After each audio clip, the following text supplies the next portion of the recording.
Okay, and now it's time for something completely different.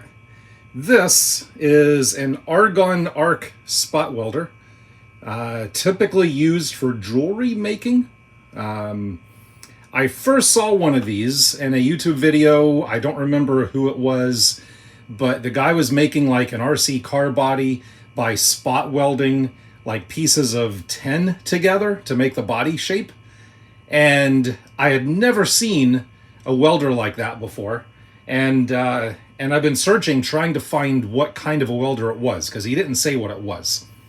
And then I recently saw a video of Johnny Q90 who was spot welding titanium exhaust together on his little model V12 engine, and then he said what it was, and I found it.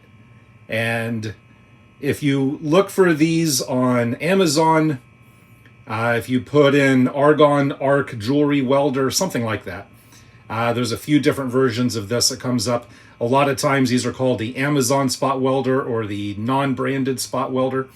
But again, they're used for fusing links together on permanent jewelry. And I'd never even heard of permanent jewelry before. But when I saw somebody welding together titanium exhaust for a model engine, I'm like, I've got to have one of those.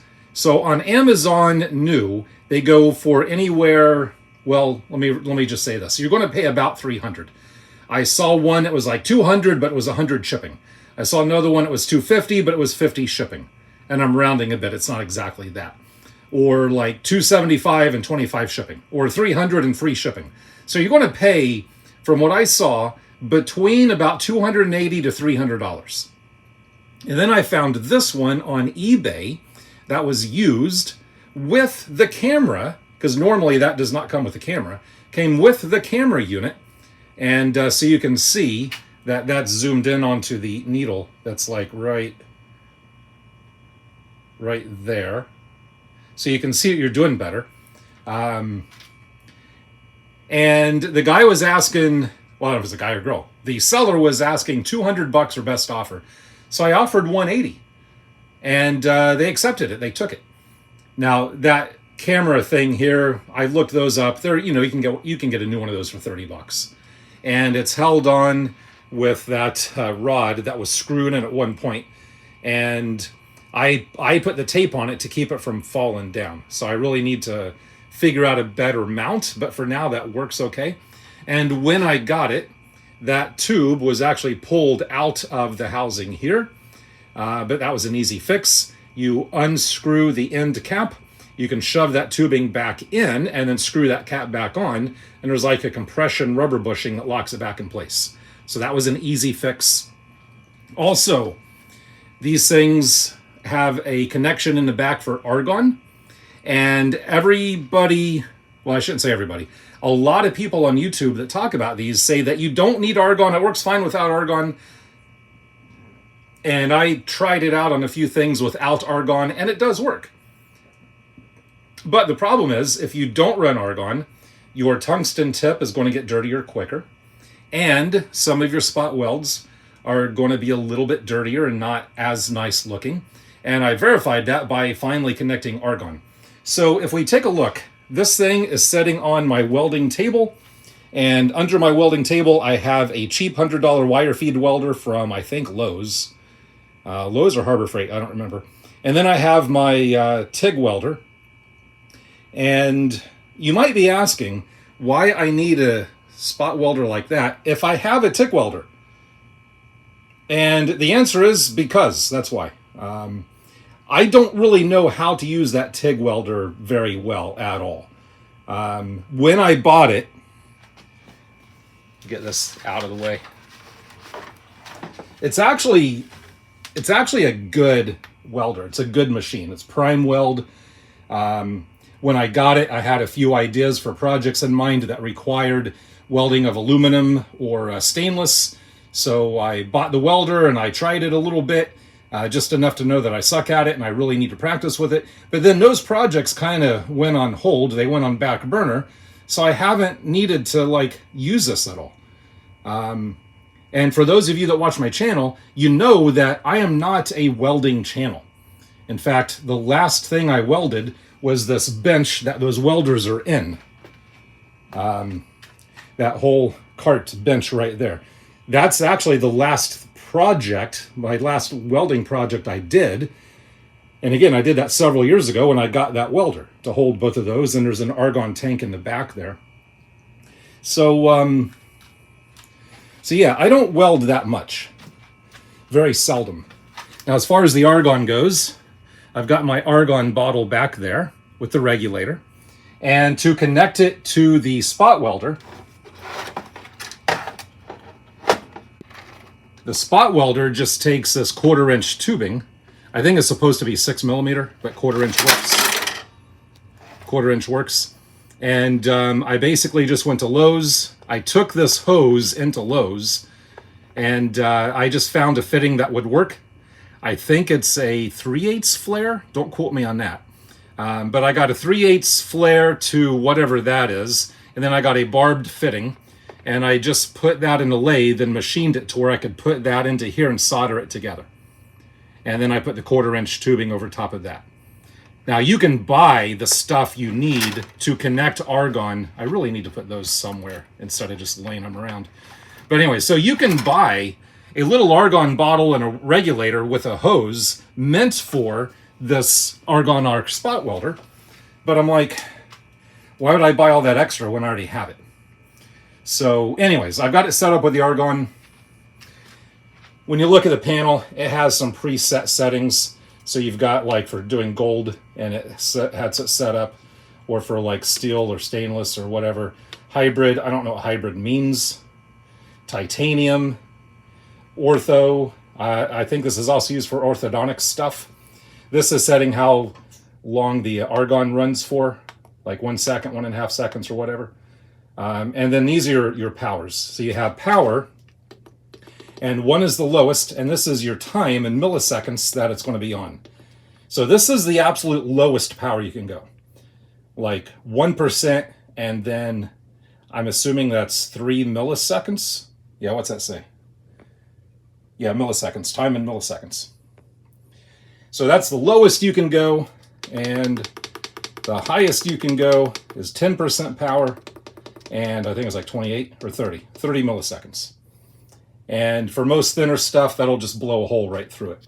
So if I'm trying something that's really thin, I'll start at the lowest. And if it doesn't stick it together, then I will bump that up and try it again. If it still doesn't stick it together, I'll bump that up and try it again. If it still doesn't stick it together, then I'll bump that up and try it again. Now let's suppose that blew a hole in it. Well, then I'll take that back and take this up and try it again. Now, if that blows a hole in it, I think what I would do is take that all the way back here and try that maybe. I have not experimented that much, if I'm being honest with you. So let me just show you what it looks like when you're doing something, and then I'll show you some of the stuff that I've done. Okay, so this is just a piece of brass that I had folded up, and you can see one spot right there, and that's holding it together pretty decently. I'll put another one right over here. Now, I don't remember what setting I used when I did that, so I'm just going to put it right there and see what that does. So you basically touch that to the tip, and this is going to be hard to do looking through the camera, and I'm way off right there. Trying to do this through the camera. Just touch it to the tip. There it went. So that was a much higher setting than the other one I did. But hopefully you can see is that stuck together? I think it's stuck together. Yeah, that's stuck together. Let's try another one.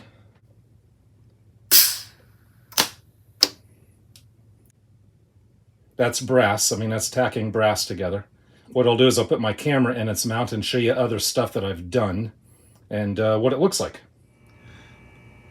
Okay, so here's that piece, and I redid that because I was showing you how hard it was to break the welds, and I realized I never hit record. So I redid it.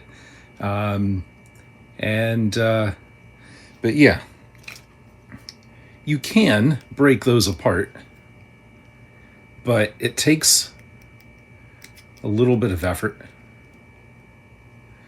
Actually, that's more than the other side I did. I was playing around with the settings more. Yeah, that's held on there pretty good. That's definitely strong enough for anything that's like a static display model. But I was playing around with the settings. I got a little bit of a better penetration on those. But yeah, that's just brass. And and it's a relatively thick brass for model making. What I typically use brass-wise is this square tubing and round tubing. And so I got little spots holding two together here and here. And I just put a piece of square on here with one spot in each corner. And I know I could break that apart. I mean, it's holding pretty good. Yeah, better than I thought it would. Let's go ahead and break it and just, yeah, okay. So you can obviously break it apart. And that was only with four little tacks. But that was definitely strong enough to hold it together while you could take your time and solder it properly. And here's another one. And again, I was playing around with the settings. And I realized that I was getting some better results if I left the power way down and started cranking up the time at the milliseconds side of things. So I would definitely recommend testing pieces before you go to the real deal, the real model, just to get a better feel for how the settings work. See how this one breaks off. Again, it wasn't too hard to break that off, which isn't surprising. That held pretty good. But it would be good to just hold the pieces together until you can get it soldered. If I would have had this machine back when I started that Jaguar build, that would have been a game changer. Holding that whole front end together while I was soldering it, this would have made life a whole lot easier for that. I haven't had a whole lot of luck with aluminum. Here's some aluminum tubes and just a few little spots here and here. They are held together. You can see those broke apart there. They are held together, but definitely not a legitimate structural weld. Because you can, now it is bending that one. Actually, that broke before it broke the weld there. This is only on with a couple of tacks, so that can break off pretty easily. So aluminum, so far, I haven't had as much luck with as brass. Here's another aluminum one, just some aluminum plates. Ignore those. That was where I welded it on another one and broke it off already. But just taking a look at these, some of those don't look too bad. I mean, they're not great, and I'm not naive enough to say that this is proper aluminum welding. But again, just to stick some aluminum together, I mean, honestly, that's held on a lot better than I thought it was going to be. Okay, they're breaking. Yeah, that's a struggle to break those. So again, just for a static display model, I mean, okay, there it went. That was holding perfectly fine for something that's not really structurally required. But yeah, for thin aluminum, it can work. For steel, these are just a couple of bolts, and I just put one tack right there. Obviously, if you bend it this way, you can bend it. But if you were to put a tack on each side, that would be a whole lot stronger. Just see if I can, yeah, I can't even break that one that way. Okay, there it went. Guess I can. Here's a steel strap. I think this is stainless. One spot there. I've been pulling on that quite a bit, and that's holding very well. And of course, I had to try to weld some razor blades together. Having a hard time getting the settings on that without blowing a hole in it. And I did another one with the not sharp edges together, and I broke that apart pretty easily. So, you know, that's, but again, that was a really low setting, just tacking on one side with no argon.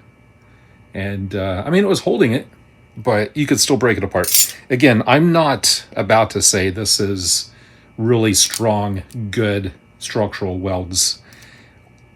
But depending on the material, like you saw, some of the brass, some of the steel was holding really tight. For me, the main advantage for me is like when I'm making parts out of small metal pieces, I can use it to hold it together while I'm soldering it or something like that. Or even with steel, I wouldn't even need to do that. I could just, weld the steel with it and it would hold perfectly fine. So anyways, yeah, this thing, very happy with this welder. Just in case any of you aren't familiar with them, or you're just looking for another way to stick metal pieces together, again, for static display model making, I mean, the thing is incredible. It's a game changer for me. So hopefully we'll be seeing it a lot more in future videos, but I'm going to end this one here. Again, just wanted to show you what it was and demonstrate it a little bit, and that's it. So until next time, thanks for watching.